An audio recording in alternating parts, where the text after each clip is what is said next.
네, 우리 마지막 파이널이라고 하기도 좀 그런 마지막 회차입니다. 마지막 회차고 판례를 쭉 한번 훑어보려고 해요. 근데 뭐 제가 편집 실수로 판례가 약간 섞여 있어요. 뒤죽박죽 순서, 우리 법 1조부터 쭉 순서대로 나와 있지 않은데 뭐 지금 와서 뭐 그렇게 뭐 다, 네. 어쨌든 우리의 지금 이 시간, 이 영상의 컨셉은요. 얼마 안 남았잖아요. 시간이 얼마 안 남았잖아요. 전체적으로 판례를 쭉 훑어보면서 내가 알고 있었는데 놓쳤던 판례 혹은 존재 자체를 몰랐던 판례가 있다면 그런 것들 캐치 좀 체크를 하고 다시 한번 복습하는 그 정도 용도예요. 그래서 이미 기본적인 내용은 다 알고 있는 상황이라고 간주하고 빠르게 진행을 하도록 하겠습니다. 볼게요. 78조 이거부터 넣었네. 이건 제 실수고 편집 실수지만 중요하지 않다. 가겠습니다. 유대책이 있고 이주정착금이 있다. 이주정착금을 보니까 떠오르는 판례가 하나 있네요. 이주정착금을 받으려면 이주대책의 법령상 대상자 요건을 모두 갖추고 있어야 된다라고 하는 그 판례 있죠. 기억나? 여기가 들어가 있나? 네, 여기 나오네요. 요 판례 한번 먼저 보고 갈게요. 이주정착금 지급 대상자도 이주대책 대상자 요건을 구비해야 된다. 보시면 어떤 내용이냐면 판례 소개를 빨리 한번 할게요. 사업구역 내에 살고 있던 사람인데 이 분양 신청을 하고 분양 신청 수분양자의 지위를 가지고 있는 상황에서 조합의 요청으로 인해서 이제 공익사업에 협조를 하면서 외부로 일단 이사를 나갔어요. 이 사람이 빨리 이주를 해줘야 철거하고 뭐 사업을 진행하게 될 테니까. 그래서 굉장히 이제 사업에 호의적이었던 사람인데 이 분양 신청을 해서 이미 수분양자 지위를 가지고 있는 그런 사람이었습니다. 그랬는데 이 사람이 나중에 뭐 돈이 필요했는지 분양 신청을 철회하고 현금 청산 대상자, 현금 청산 대상자로서 본인의 포지션을 바꾸고 돈이 필요했나봐요. 그래서 나 현금 청산할게 하고 플러스 이주정착금을 지급을 요청을 했어요. 내가 이주대책 안 받는 대신에 돈이라도 줘라. 그랬더니 우리 판례가 이주정착금 지급 대상자도 이주대책 대상자 요건을 구비해야 된다. 이 사람 같은 경우에는 뭐가 깨졌냐면요. 이주대책 대상자 요건 중에서 계속거주 요건이 깨졌어요. 적법한 주거용 건축물에 계속거주하는 소유자만이 이주대책을 받을 수 있는 우리 시행령 40조 5항에 나오는 그거잖아요. 어쨌든 그런데 계속거주 요건이 깨졌어요. 근데 이 사람이 계속거주 요건이 깨진 이유는 사업에 협조를 하기 위해서.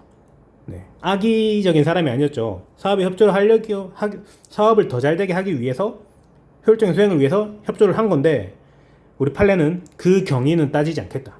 어쨌든 결과적으로 유대책 대상자 요건을 항상 구비하고 있어야 이주정착금도 받을 수 있다. 근데 당신은 그게 깨졌기 때문에 유대책 대상자가 아니고 이주정착금도 받지 못한다 라고 하는 그런 판례가 있었죠. 네, 이 판례가 기억이 나고요. 하나하나 보면 사업시행자는 유대책 수립에 재량을 가지죠. 수립할지 말지는 재량이 없어요. 무조건 무조건 아니죠. 법이 정한 요건을 갖추고 있는 상황에서 예를 들어 뭐 희망하는 가구수가 10호 이상이거나 10호 이상이고 뭐 그런 거 요건이 있죠. 여기 나오는 요런 거 여기에 해당하지 않으면 유대책 수립은 무조건 해야 됩니다. 할지 말지는 재량이 없어요. 하지만 그 수립된 유대책 내용에 대해서는 재량을 가진다. 그런 거고 세입자를 제외한다고 해서 특별히 소유자랑 세입자를 차등을 두고 있는 건 특별히 뭐 이런 평등 침해가 아니다. 왜냐면 생활의 근거를 상실한 상실의 정도에서 차이가 나기 때문이다. 뭐 그런 내용이고 적법한 주거용 건축물의 소유자만이 이주대책 대상자가 되죠. 그래서 비주거용, 그러니까 실질이 주거용인지가 중요한 게 아니에요. 어쨌든 적법한 건물이어야 한다. 용도 변경을 하고 주거용으로 바꿨으면 오케이. 근데 용도 변경하지 않고 자기 임의로 용도 변경, 허가 신고를 하지 않고 임의로 용도 변경한 주거용 건축물이라면 우리 이런 거 많죠. 근생으로 공부상 근생인데 실제로는 뭐 다세대 다가구로 쓰고 있는 그런 건물을 말하는 거예요. 그 소유자는 이주대책 대상자에 포함하지 않는다. 적법해야 되기 때문이죠. 그리고 이주대책 대상자를 제외시키는 거부 조치란 경우에 그 거부 처분이죠. 항고 소송으로 다툴 수 있고 그 거부뿐만 아니라 우리 기출에 나왔던 거 나는 이제 소지가로 A급으로 분양 신청을 했는데 B급, C급으로 안 좋은 걸로 분양을 해줬을 때 그 확인 결정 행위에 대해서도 항고 소송으로 다툴 수 있다. 네, 왜냐면 처분으로 인해서 생긴 권리에 대한 다툼이기 때문에 그렇죠. 됐고 넘어가겠습니다. 25조. 네, 뒤죽박죽이죠. 우리 법 25조입니다. 보존 의무. 건축허가를 받았으나 사업 있는 곳이 이전에 건축허가를 받은 사람 근데 건축행위에 착수하지 않은 상태에서 사업인정 고시가 된 경우에는 행위제한이 발생하죠. 기존에 건축허가를 받기 위해서 발생했던 수많은 건축허가를 이미 받았으니까 설계 도면도 건축사한테 몇백만 원 주고 받았을 것이고 자금 조달도 했을 것이고 이래저래한 비용이 많이 들었겠죠. 하지만 그 비용에 대해서는 우리 시행규칙 57조에 나오는 우리 사업 폐지로 인한 손실보상으로 보상이 이루어질 수 있는 것이고, 어쨌든 사업인정 고시가 이루어지고 나면 행위제한이 발생한다. 그래서 건축을 하고 싶으면 25조에서 정한 허가를 따로 받아야 된다. 그런 거죠. 뭐야 이거 편집이 좀 죄송합니다. 급하게 하다 보니까. 78조 4항 볼게요. 생활기본시설에 대해서 생활기본시설의 설치 비용은 사업시행자가 부담한다. 그래서 생활기본시설 진출입도로라든지 상수도, 가스 이런 것들 설치 비용을 분양가에다가 녹여내면 안 되죠. 분양가에 녹여냈다는 말은 그 수분양자들한테 청구했다는 거예요. 돈 내라고 청구했다는 거잖아요. 그래서 분양가에 녹여내면 안 된다. 사업시행자가 부담을 해야 된다. 그런 내용이고, 사업시행자는 유대책 대상자의 범위를 확대할 수 있어요. 우리 이걸 시혜적 대상자라고 하죠. 시혜적. 원래는 법령상 대상자들한테만 하면 되지만 사업시행자가 이제 시혜를 베풀어서 복지정책의 일환으로서, 원래 세입자 같은 경우에는 원래 대상자가 유대책 대상자가 아니지만 사업시행자가 넣어줄 수 있다. 하지만 그 시혜적 대상자의 경우에는 생활기본시설을 설치해줄 의무까지는 없다. 네, 이게 평등의 원칙이랑 관련된 거죠. 사업시행자에게 법에서 정하지 않은 것까지 요구할 수는 없다. 네, 됐고. 그래서 만약에 생활기본시설 설치 비용을 분양가에 녹여내서 소분양자에게 전가한 경우에는 부당이득 반환 청구 소송을 할 수 있고요. 참고로 부당이득 반환 청구 소송은 항상 민사소송입니다. 그래서 왜 민사인지 물어보지 마세요. 항상 부당이득 반환 소송은 항상 민사고요. 나올 것도 아니기 때문에 적당히 하겠습니다. 됐고, 생활기본시설로서의 도로에는요, 일반 단지안 도로를 단지 밖 도로로 연결하는 그런 도로를 포함하고요. 근데 사업지구 밖에 설치하는 도로, 예를 들어 우리 사업구역 여기인데 이만큼인데 외부 도로가 이렇게 있단 말이죠. 그 외부 여기 올림픽대로, 좋죠. 올림픽대로, 강변북로 이런 거. 이 우리 사업구역인데 요 뒤에 후면에 도로가 있어요. 후면 도로를 통해서 이제 여기에 우리 정문이 있어요. 아파트는 정문이 있고 후면 도로를 통해서 진출입이 충분히 가능한데, 요 올림픽대로 같은 관선도로로 바로 들어갈 수 있는 요 도로가 있으면 집값 오르겠죠. 이 지역에 사용가치가 훨씬 오르지 않겠어요? 그런 도로를 말하는 거예요. 그런 도로에 대한 부담금 등의 비용은 사업시행자가 부담하는 그 비용에 포함하지 않는다. 그래서 이 사업구역 밖에서 여기 요런 도로 설치에 대한 거는 분양가에 녹여내도 부당이득이 아니다. 그런 내용입니다. 됐고, 유대책, 주거의 정비 78조 6항이죠. 주거의 정비는 복지정책의 일종입니다. 계속거주 요건이 아니에요. 여기 헷갈리면 안 됩니다. 유대책은 계속거주가 요건이죠. 근데 주거의 정비는 계속거주 요건이 없습니다. 네, 참고하고, 무허가건축물 등에 입주한 세입자의 경우에는 우리 특례가 있죠. 원래 소유자 같은 경우에는 적법한 주거용 건축물이어야 하지만 세입자 같은 경우에는 무허가건축물에 입주한 세입자로서 1년 이상 거주하면 주거전비를 똑같이 4개월치 줍니다. 4개월분, 소유자는 2개월분. 어쨌든 그렇다. 소유자는 무허가건축물이면 주거전비 못 받죠. 하지만 세입자는 가능하다. 근데 하나 또 기억해야 되는 게, 도정법에서는 계속거주는 아니지만 어쨌든 공고공람일로부터 거주한 이런 요건이 따로 있어요. 개별 법률에서 요건이 있으면 그 법률에 따라서 합니다. 관계법령에 의한 고시 등에 대해서 사업인정 고시뿐만 아니라 이것도 마찬가지로 관계법령, 만약에 이게 쟁점이 된다, 관계법령에 따른 고시 등 또는 이제 도정법처럼 특별히 이제 개별적인 법률에서 요건을 추가로 요구하고 있다, 그런 경우에는 반드시 그 관련 법령이 제시가 될 거예요. 그런 경우에는 눈여겨보시고 관계법령에 따라서 그렇게 판단하는 겁니다. 그리고 요 경우 우리가 이제 무허가건축물에 입주한 세입자는 특례 규정이 있잖아요. 무허가건축물을 하더라도 세입자는 1년 이상 살았으면 주거전비를 받을 수 있는데 예외가 있습니다. 요거는 어떤 경우냐면, 비주거용 건물을 임의로 주거용으로 변경해서 사용한 세입자. 이 사람은 악의가 있는 사람이죠. 악의. 우리 악의 무슨 말인지 알죠? 악의는 고의랑 비슷하거든요. 고의. 인지하고 알면서 한 게 악의. 우리 1차 민법에서 배웠죠. 선의. 선의는 모르고 한 거.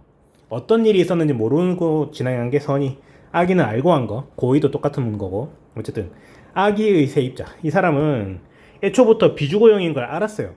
근데 예를 들어 사무실이다, 그린생활시설로 되어 있는 건물인데 자기가 들어와서 자기가 임의로 막 라디에이터 하고 뭐 에어컨 설치하고 침대 갔다 오고 막, 원래는 이제 사무실에는 사무소로 되어 있는 근생에서는 화장실을 내부에 못 만드는 뭐 그런 요건이 있어요. 뭐 그런 게 있는데 이 사람은 그런 거 한 거예요. 뭐 어쨌든 그렇게 해서 임의로 주거용을 용도 변경해서 사용한 세입자는 이 법에서 정한 무거운 충물 등에서 입주한 세입자에 해당하지 않는다 라고 했습니다. 악의의 세입자는 보호하지 않는다는 뭐 그런 우리 판례의 해석이에요. 됐고 넘어갈게요. 24조 죄송해요. 막 뒤죽박죽 섞여 있는데 편집의 실수 죄송하고, 사업 폐지 변경으로 인한 손실 보상한다. 구조 567랑 준용한다.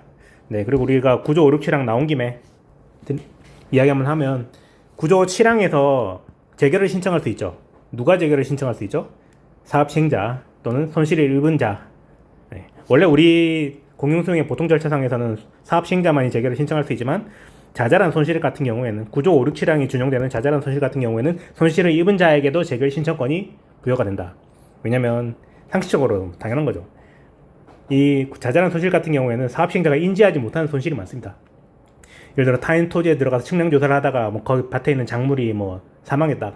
근데 사업 시행자는 그 조사하는 사람들은 모르고 그냥 돌아갈 수도 있잖아요. 어쨌든 이런 자잘한 손실 같은 경우에는 손실 입은 자가 보상을 청구할 수 있다. 그리고 근데 반드시 재결을 거쳐야 된다. 재결은 필수적인 절차다. 왜냐면 구조 5항, 구조 6항 7항이 강행 규정이기 때문이다. 강행 규정이기 때문에 그 법에 정한 내용들은 당사자 간에 합의가 있다 하더라도 반드시 준수가 되어야 한다. 그런 내용이죠. 됐고, 26조 협의. 사업인용 후 협의 취득의 법적 성질은 공법상 계약이고 필수적인 절차이다. 뭐 그런 내용만 알고 계시면 되죠. 왜 필수적인 절차이냐를 이야기하라 그러면 우리 법에서 하라고 돼 있으니까. 협의 절차를 거쳐야 한다라고 돼 있으니까. 그러면 16조 협의는 어떻게 되죠? 16조 협의는 임의적인 절차죠. 왜 임의적인 절차죠? 우리 법에서 반드시 하라는 말이 없으니까. 그리고 14조부터 연결되죠. 14, 15, 16조가 연결되죠.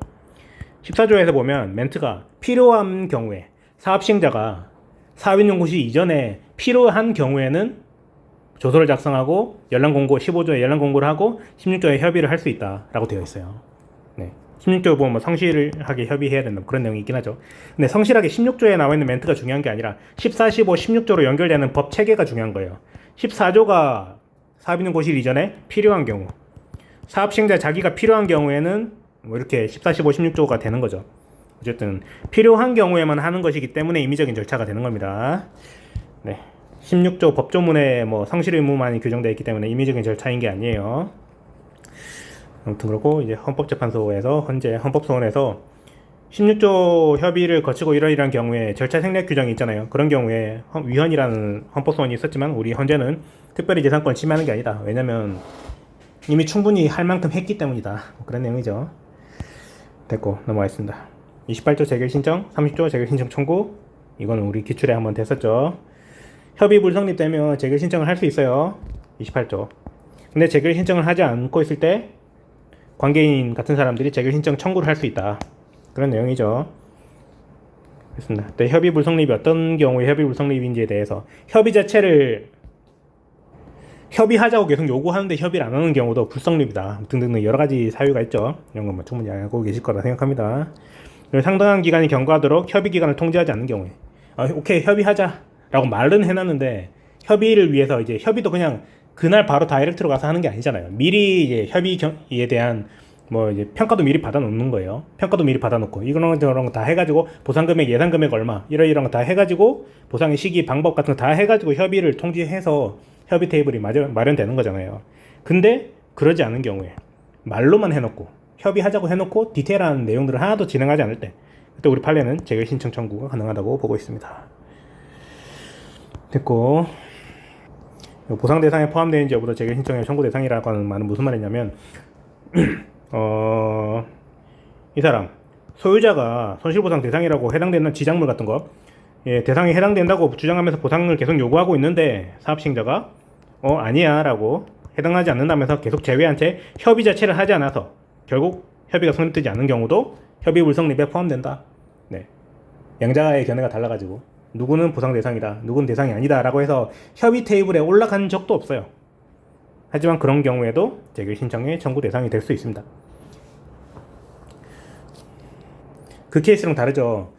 협의 자체를, 그러니까 그 누구도 협의하자는 말 자체도 없었던 상황에서 우리 기출에 나왔었던 거, 뭐 딸기 농사 짓고 있는 땅에서 뭐 기억나죠? 이제 32회였나? 딸기 농사 짓고 있고 옆에서 직판장 있는 그 문제에서 토지에 대한 수용 재결은 있었는데 그 위에 있는 딸기 농사, 농업 손실에 대해서는 협의를 한 적이 없는 거예요. 그리고 이제 농사를 짓고 있던 사람도 보상해달라는 말을 한 적이 없는 거예요. 그런 상황에서 토지에 대한 수용 재결은 있었고 그 농업 손실에 대한 거는 말이 오간 적도 한 번도 없는 상황에서 그 상태에서 재결 없이 곧바로 소송을 할 수 있는가, 뭐 그 문제 있었죠.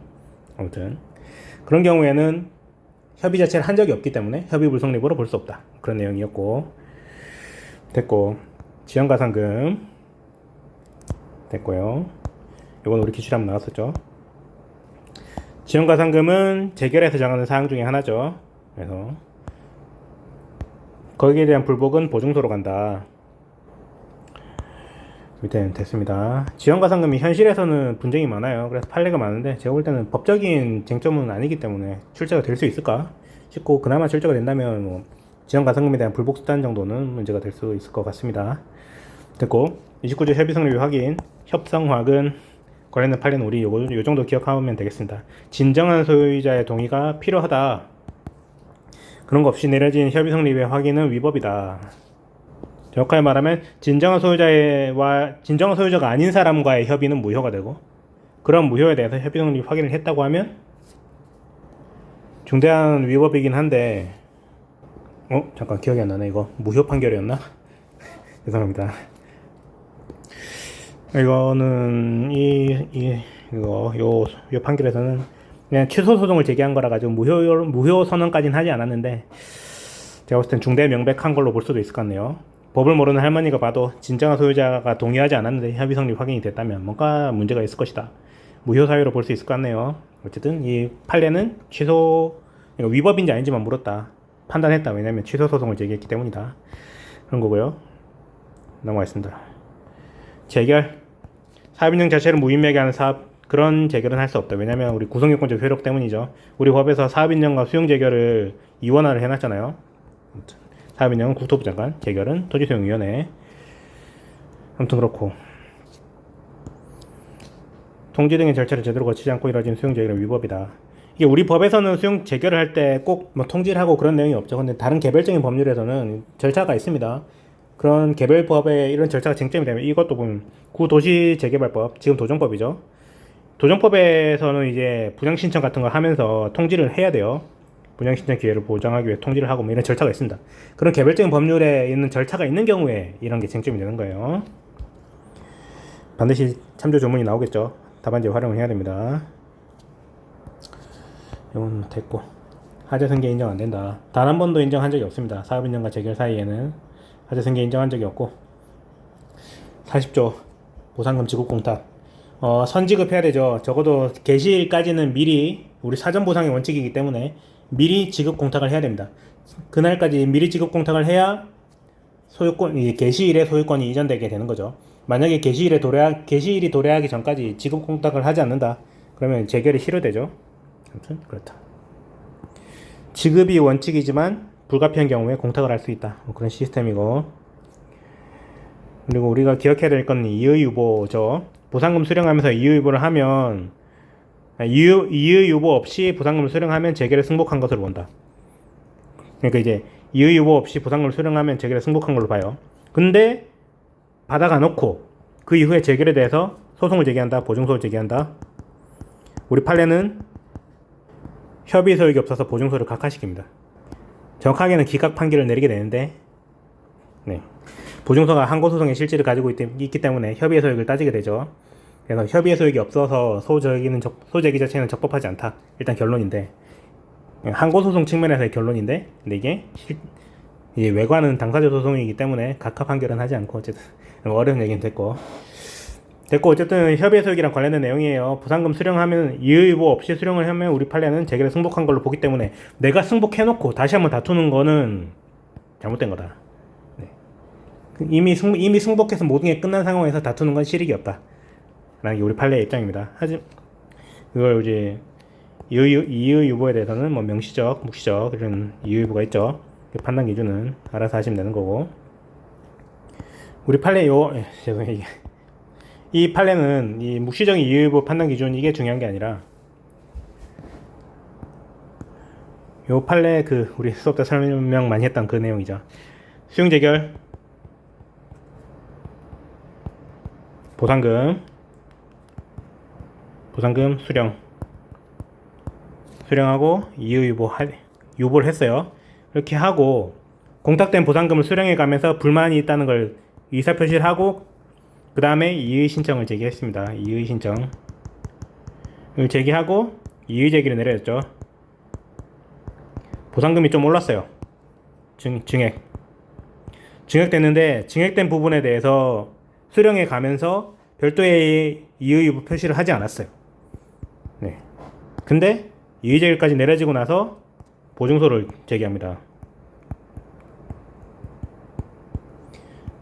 이 상황에서 우리 기존의 판례에서는 이 증액된 부분을 수령해 가면서 별도의 이의 유보를 하지 않으면 이 승복한 걸로 봐서 보증서를 제기한 건 협의의 소익이 없다. 그런 논리였잖아요. 근데 이 판례에서는 물론 소송도 제기했지만 소송을 제기했다고 해서 곧바로 묵시적인 이의 유보로 인정한 건 아니었고 이런 재반 사정들.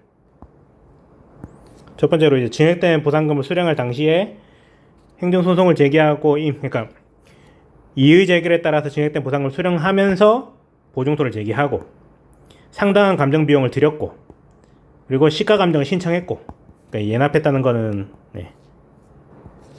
법원 감정료를 미리 냈다 뭐 그런 뜻입니다. 아무튼 그렇고 이제 수령한 이의 제기 보상금은 소장에 이제 예납한 이 금액에 현저히 미치지 못하고 등등등 요런 재반 사정을 종합해서 고려해보면 요 정도면 묵시적인 이의 유보에 해당한다 라고 본 거예요. 우리 판례가. 정리하면 그러니까 여기서 이의 제기에서 증액된 부분을 수령해 가면서 명시적인 이의 유보를 표시하지 않았어요. 그렇지만 우리 판례는 재반 사정을 고려해서 그 중에 파워풀한 것 중에 하나가 행정소송을 보증서를 제기한 것 플러스 별도의 법원 감정을 신청해서 예납을 했다 등등 이런 걸 종합해서 보면 이거 묵시적 이의 유보로 봐야 되겠다 그런 거죠. 묵시적 이의 유보를 판단할 때 그 판단의 기준이 좀 더 완화되었다, 느슨해졌다 그런 내용입니다. 됐고 밑에 건 됐고요. 넘어갈게요. 재결의 실효 개시일까지 지급 공탁을 하지 않으면 재결은 실효된다. 밑에 있는 내용들은 뭐 중요한 판례는 아니고요. 넘어갈게요. 72조의 확장 수용 청구권 사용에서 수용으로 확장 수용 청구권이고 항상 확장 수용 청구권 문제가 나오면 법적 성질을 적어주고 시작하는 거 잊지 마세요. 공권이고 형성권이다. 형성권이기 때문에 확장 수용 해달라고 했는데 수용하지 않겠다고 거부하는 재결이 내려졌을 때 우리는 답은 보증서로 가죠. 거부하는 재결 다른 말로 기각 또는 각하 재결 어쨌든 거부하는 내용의 재결이 있어요. 보상할지 말지에 대한 거부인데 우리는 그 확장 수용 청구권에 대한 다툼이 있을 때 보증서로 가잖아요. 보증서로 가게 되는 이유는 형성권이기 때문이다. 재결이 없어도 이미 권리 자체가 형성권이기 때문에 의사표시를 하면 이미 보상금 받을 권리가 생겨 있다. 그래서 요건을 갖췄는지 못 갖췄는지만 판단하고 나면 결과적으로는 재결이 위법인지 아닌지 따질 필요 없이 곧바로 금액의 문제로 넘어간다. 형성권이기 때문에 그렇다. 기억하시고요. 이건 72조뿐만 아니라 74조의 자녀지 확장 수용 청구권의 경우에도 마찬가지입니다. 됐고 왜 여기 왜 72조가 저기 들어가 있었을까? 저도 모르겠네요. 계속 가겠습니다. 43조 인도 이전의 임무 44조 인도 이전의 대행 인도 이전 불이행에 대해서 대행 대집행을 할 수 있죠. 그 중에도 인도 불이행에 대해서 대집행은 안 되고 대행은 된다. 그런 내용이죠. 됐고 밑에 있는 내용들을 그냥 읽어보시고 넘어가겠습니다. 50조 재결 사항, 이거는 법조문 좀 암기를 해야 되는 내용입니다. 재결에서 정한 사항은 1호 수용 사용할 토지의 구역 방법, 2호 손실보상 이 금액에 대한 거고, 개시일과 기간, 그리고 그 이 법 또는 다른 법률에서 규정한 사항, 대표적으로 주거전비, 지연가상금 등등등이 있죠. 그게 여기 나오는 요 행정심판 재결에 나오는 내용입니다. 주거전비, 인원비, 이업비, 영업손실 보상의 최저한도 이런 것들도 재결에서 정한 사항이다. 그렇기 때문에 재결에서 정한 사항인데 그 금액을 다투고 싶다? 일단 재결에 대한 다툼이니까 83조, 85조가 적용되고, 근데 금액의 증액을 구한다? 보증서가 되는 거죠. 85조의 행정소송 중에서 보증서가 되는 겁니다. 아무튼 됐고, 손실보상의 원칙들, 사전보상, 개인별보상, 그리고 상계금지, 자녀지의 경우에 상계금지죠. 아무튼 손실보상의 원칙들입니다. 괜히 그 약술로 좀 정리를 하고 싶네요. 한번 어떨까? 사전보상, 현금보상, 개인별보상, 뭐 개발이익 배제 뭐 이런 거 있죠. 한번 이제 암기로 약술로 준비 한번 했으면 좋겠습니다. 관련 판례 볼게요. 판례는 보상금을 지급하지 않고 미리 공사에 착수해서 손해가 발생했으면 우리 법안 62조 위반이죠. 불법으로 인해서 재산상 피해가 발생했다. 손해배상 책임을 집니다. 그리고 국가배상이 되겠죠. 사업시행자는 행정주체의 지위를 가지고 있기 때문에. 그리고 일부에 대해서 과소, 일부에 대해서 과다한 경우에는 항목 상호간의 유용이 허용되어서 플러스 마이너스에서 최종적으로 적정한 금액이 된다면 보상은 적정하다. 정당한 보상이 실현된 거다. 왜냐면 개인별 보상이 있기 때문에 그렇다. 그리고 이 66조 관련해서 사업시행이익과의 상계금지에서 자녀지가 형상이 안 좋아진, 이게 자녀지가 됨으로써 일부 편입되고 일부가 남게 된 자녀지가 형상이 안 좋아짐으로 인해서 땅값이 떨어졌어요. 단가가 떨어진 요소가 있는데 알고 봤더니 그 사업이 도로 사업이라 가지고 도로 전면이 좋아졌어요. 기존에 뭐 소로변이었는데 광대로변으로 바뀌었다. 그런 경우에 이런 건 고려하지 마라. 그냥 떨어진 것만 고려해서 손실보상을 해줘라. 도로가, 그러니까 형상이 안 좋아져서 감가된 거, 도로 조건이 좋아져서 올라간 거, 그래서 플러스 마이너스 퉁치지 마라. 그 말이죠. 법 66조에 따라서 그렇게 되는 겁니다. 우리 법 67조로 넘어가면 가격 시점이 1항, 2항은 개발이익 배제. 우리가 단일 법조문으로 제일 출제 빈도가 높은 게 67조 2항이죠. 개발이익 배제입니다. 헌법소원이 있었어요. 개발이익 배제의 규정 자체가 위헌이다 라고 헌법소원을 제기했더니 아니다 라고 판결을 내렸어요. 이 규정과 관련해서는요, 법 67조 2항은 예전에 구교통이 많이 제기됐었어요. 구교통 아시죠? 위헌 위법 명령 규칙 심사랑 위헌 법률 심판. 헌법 107조 1항이 위헌 법률 심판이고 107조 2항이 법규 명령이죠. 위헌 위법 명령 규칙 심사. 만약에 67조 2항을 가지고 구교통이 제기됐으면 헌법 107조 1항일까요? 2항일까요? 1항이죠. 법률이 위헌임을 다투어야 되는 거니까 헌법 107조 1항이 적용됐을 겁니다. 나는 보상금을 더 받아야 돼 라고 보증서를 제기해놓고 보증서 안에서 내가 보상금을 더 받아야 되는 이유로 지금 이 재결을 내릴 때 개발이익을 배제했다. 법대로 가서 우리 법에서 개발이익을 배제하라고 해서 개발이익 배제된 보상금이 최종 결정이 되었다. 그래서 법대로 했다는 사업시행자한테 내가 뭐 할 말은 없죠. 법대로 했다는데. 그나마 우리가 주장해 볼 수 있는 건 그 법이 잘못됐다. 법 자체가 잘못됐다. 라는 주장을 해볼 수 있겠죠. 네. 헌법상 재산권을 과도하게 침해한다라고 하면서 법이 위헌이다라는 주장을 이제 사이드, 메인이 되는 보증서를 제기해놓고 사이드로서 마치 집행정지 신청하듯이 별도의 서류를 준비해가지고 판사님한테 이거 좀 판단해달라 라고 하는 게 구규통이죠.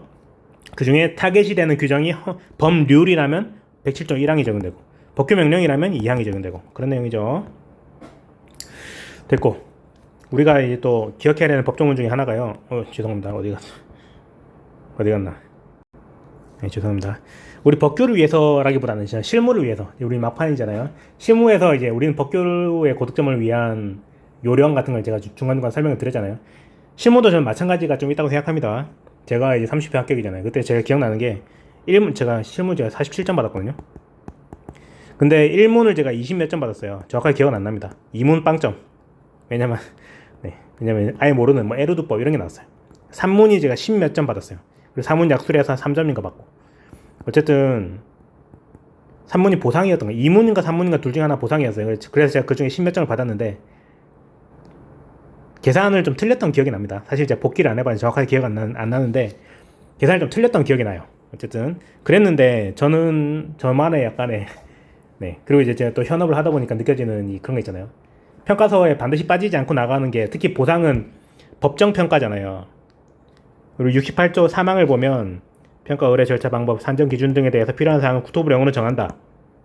그렇게 위임을 하고 정해진 국토부령 우리 시행규칙 18조에서는 평가 방법 적용 원칙에 대해서 대상 물건의 평가는 이 규칙에서 정하는 방법에 의한다 라고 해서 저 밑에 20조부터 해가지고 22조부터인가요? 토지가 어쨌든 쭉 물건별로 이제 보상 규정이 나오잖아요.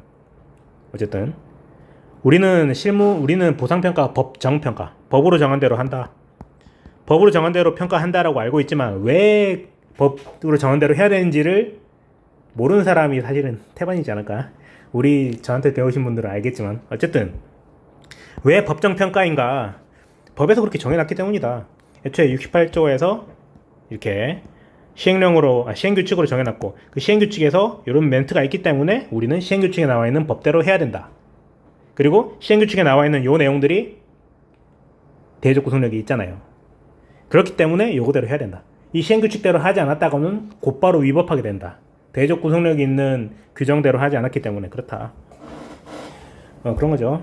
물론 이 밑에 있는 이런 게 있죠. 다른 방법, 이 법은 네, 합리성 검토 이런 내용이 있지만 원칙적으로 법대로 해야 된다 이 말이죠. 됐고, 개발이익 배제는 정당보상 원칙에 반하지 않는다. 우리가 개발이익을 배제해야 정당보상 원칙이죠. 왜냐하면 개발이익은 누가 가져가야 되죠?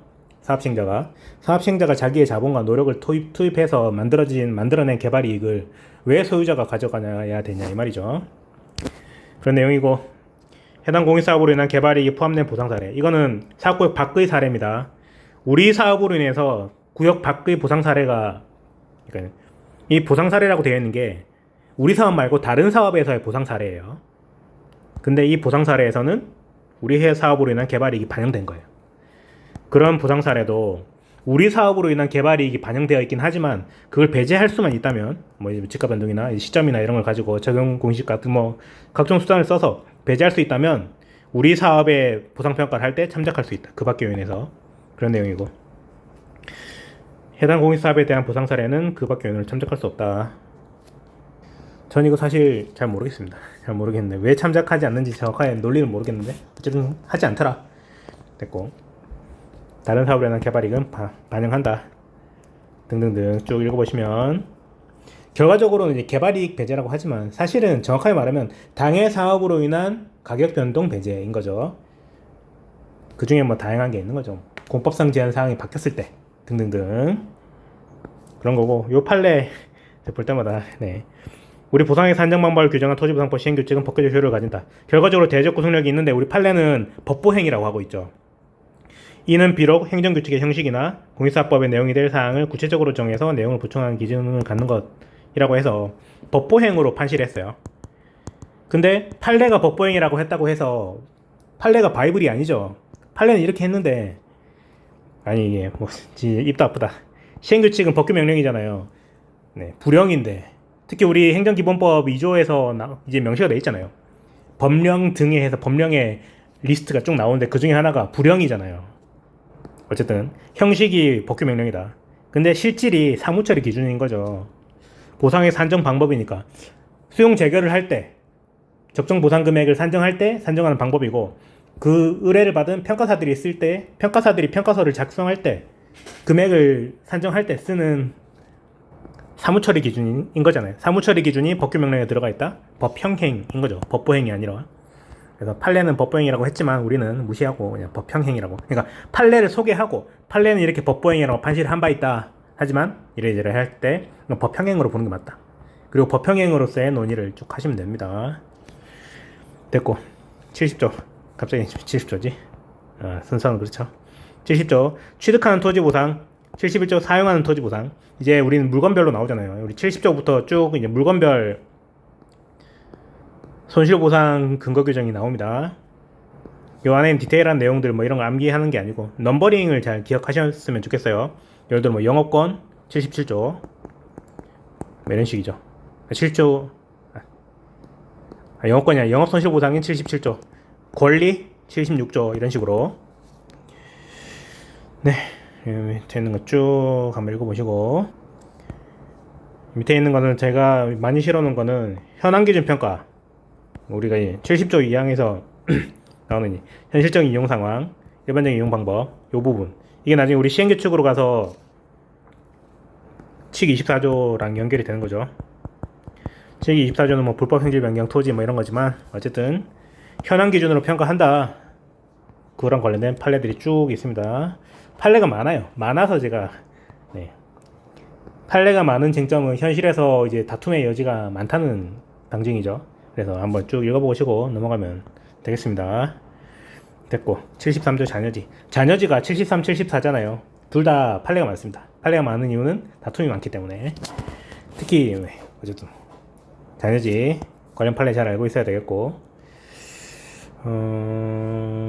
특별히 뭐 잔여지 관련된 건 너무 잘 알고 있기 때문에 접도구역 이야기만 한번 하고 넘어가면, 이 판례는 잘 아시죠? 잔여지가 되었는데, 잔여지 내 땅이 일부 편입되고 일부가 남았는데 그 땅이 잔여지가 되었는데 그 잔여지 중에 또 일부가 접도구역에 지정이 된 거예요. 그러니까 잔여지가 됨으로 인해서 가격이 변동됐을 수도 있죠. 근데 그거랑 별개로 접도구역으로 지정됨으로 인해서 행위제한이 발생한단 말이죠. 도로법에 따른 접도구역 지정에 의해서 행위제한이 발생하고 그걸로 인해서 가격이 변동될 수도 있잖아요.